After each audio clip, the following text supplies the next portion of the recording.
aldaketa hau, markaren aldaketa hau, hurbilketa horretarako dei bat da. Jendeagana hurbiltzeko beste zubi bat. Eta holan planteatzen dugu. Egokitu behar da ekintza politikoa. Eta horixe da egiten duguna. Baina arima ez da aldatzen. Helburuak ez dira aldatzen.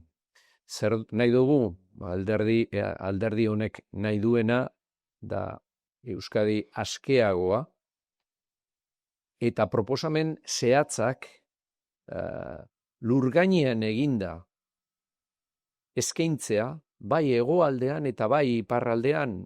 Gu demokratak gara, giza eskubideen aldekoak. Eta hori argi eduki dugu beti.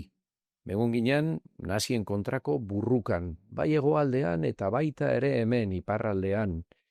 Beti biolentzaren aurka giza eskubideak defendatu ditugu. Eta Europaren aldeko apostua egin genduan Europaren ideia bera sortu zanetik.